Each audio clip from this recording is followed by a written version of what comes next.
आज उन विद्वान उद्घोषणाकर्ताओं ने, बंदी जनों ने कह दिया कि भैया वही धनुष तोड़ने जाएगा जिसकी भुजा विशाल है, लेकिन ये मूर्ख समझ ही नहीं पा रहे हैं। सबके सब सरकार बनाने में लगे हैं, सबके सब तोड़ने में लगे हैं धनुष को, अकेले नहीं टूट पा रहा है, कोई बात नहीं, गठबंधन कर लो।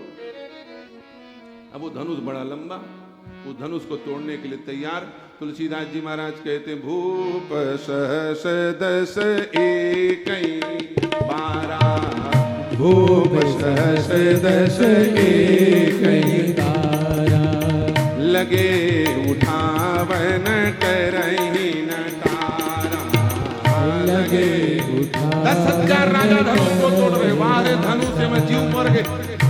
ये धनुष हालत नहीं है, ना उठाते ना टूटाते, सबले बड़े समस्या। धनुष किसका था? परशुराम का।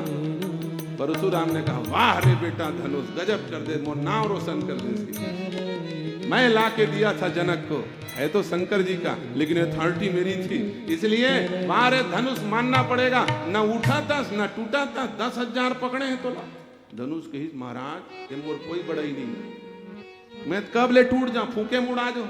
कब के पुराना सतयुग का धनुष, दधीची के समय का, मैं फूके मुड़ा जाऊं तो उठ क्यों नहीं रहा है? अरे उठ नहीं रहा है तो टूट नहीं रहा है, या तो टूट जाए या उठ जाए, दोनों में से कुछ तो हो जाए। बोले महाराज मैं क्या करूं, इन मूर्खों से कोई कार्य होता नहीं है। 1 लाख मूर्ख मिल जाए ना तो किसी लक्ष्य को प्राप्त नहीं कर सकते, याद रखना। मूर्खों का नेता कभी विश्वास के योग्य नहीं होता, उस पर भरोसा नहीं होता लोगों को, क्योंकि मूर्ख होता ही तब है जब एक दूसरे के अविश्वासी हो। वहां पर किसी को एक दूसरे पे भरोसा नहीं, सब एक दूसरे को टांग खींचने में लगे रहते। इतना बड़ा गठबंधन बनाया, सोचो 10,000 लोग जुड़ गए। यहां 10-20 की पार्टी मिलती है, महागठबंधन कहा था जैसी आ रहा। अरे महागठबंधन नहीं था, वो महाठगबंधन था। 10,000 लोग एक साथ धनुष तोड़ने आए। एक ने पूछा, ये बताओ तुम धनुष तोड़ने जा रहे हो, 10,000 लोग, टूट जाएगा तो सीता जी का विवाह किसके साथ होगा? तो उन्होंने कहा, हल्ला नहीं करो, धनुष को तोड़ने दो, हम उसके बाद बताना। नहीं पहले क्लियर करो, 50 पार्टी मिल के लड़ रहे हैं, जीत जाएगा तो प्रधानमंत्री कौन बनेगा, वो बाद में देखे जाएगी कहा। नहीं पहले बताओ। लेकिन पब्लिक है सब जानती, जनता बड़े होशियार कौन होगा।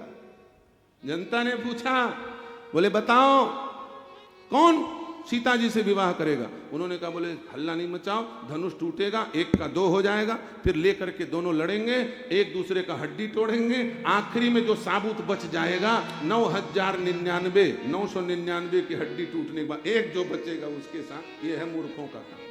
सब चौपट करके बनाना चाहें उसको कहते हैं मूर्ख। धनुष ने कहा, मेरी कोई बड़ाई नहीं, मैं तो कब का टूट जाऊं, लेकिन क्या बताऊं, ये 10,000 राजा, 5,000 इधर 5,000 इधर, पहली बिजली खंभा गड़ाए लावे गांव में, देखे हो तो मन गम्मल जब खींचे ना डोरी में बांध के डोर में, तो जोर लगा चिल्लावे, जोर लगा के भैया भैया खींचो मोरे भैया, ऐसे चिल्लाते थे तो खींच जाता था।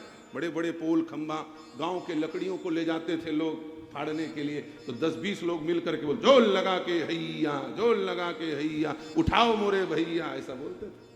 वो 10,000 राजाओं का धनुष टूट नहीं रहा है, एक साथ रिदम बना करके खींचे तो हो सकता उड़ जाएगा। 10,000 राजाओं ने एक साथ चिल्लाना शुरू किया, क्या? जोड़ लगा के हैया, जैसे बोलूंगा तो सब लोग बोलना उठाओ मोरे भैया, तो 5,000 बोले उठाओ मोरे भैया, अब 5,000 मूर्ख बोले चढ़ जा मोरे भैया, तो ऊपर में चढ़ जाए। जैसी अब धनुष कहां टूटा है? ना उठाते ना टूटाते, उठ नहीं रहा है। टूट क्यों नहीं रहा है? पूछा गया, टूट जाना चाहिए था। बोले महाराज मैं कब से टूट जाता, लेकिन ये मूर्ख हैं, 10,000 मूर्ख, 20,000 हाथ, जैन में ल धनुष ल टूटना है, तनेच में ल जमजमाक धरे, कहां टूटे धनुष? तो मूर्खों के द्वारा किसी कार्य की सिद्धि नहीं होती। जो गुरुमुख होकर के गुरु परंपरा से कार्य करे, जो परंपरा को ध्यान में लेकर के चले, उससे कार्य की सिद्धि होती है। राम जी ने गुरुमुख होकर के आदेश प्राप्त किया और सहज उठे। गोस्वामी जी कहते, सहज ही चले सहज जग स्वामी, सहज ही चले सकल जग स्वामी, आमत मंजू बर कुंजर गामी,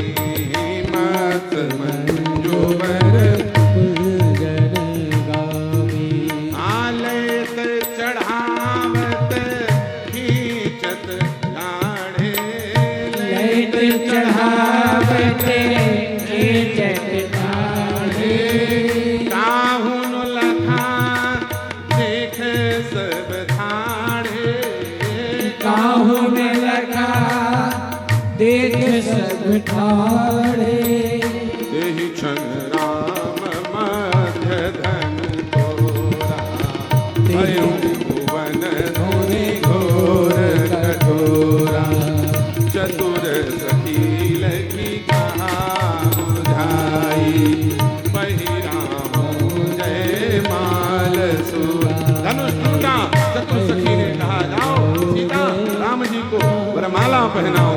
भगवान श्री राम भद्र को वरमाला पहनाया है माता जानकी ने और राम जी ने माता जानकी को। ब्राह्मण देवताओं ने वेद मंत्र उच्चारण किया, माला वाला हुआ दे दो भैया, नहीं माल से काम चल जाए। बोलो सियावर रामचंद्र की। ब्राह्मण देवताओं ने सुंदर वेद पाठ किया है। हरि ओम महा स्वस्ति न इंद्रो। अच्छा जानकी जी नहीं आई है। हरि ओम स्वस्ति न इंद्रो वृद्धश्वाः स्वस्ति नः पूषा विश्ववेदाः स्वस्ति नस्तारिक्षो अरिष्टनेमि। वरमाला कराइए। गुरुदेव बैठे हुए हैं, खड़े होकर के कोई नहीं का सुहासा उहासा गाता ही बन जा सौरभ निर्वाणी। सुंदर वेद ध्वनि हुई, सुंदर वरमाला हुई और चारों तरफ मंगलमय बधाइयां बज रही हैं। ताली बजा करके भगवान के सुंदर विवाह में आप लोग सब सम्मिलित होइए। एक सुंदर विवाह का गीत, तत्पश्चात हमारे पूज्य गुरुदेव भगवान का विधि पूर्वक स्वागत और हमारे आए हुए अतिथियों का स्वागत।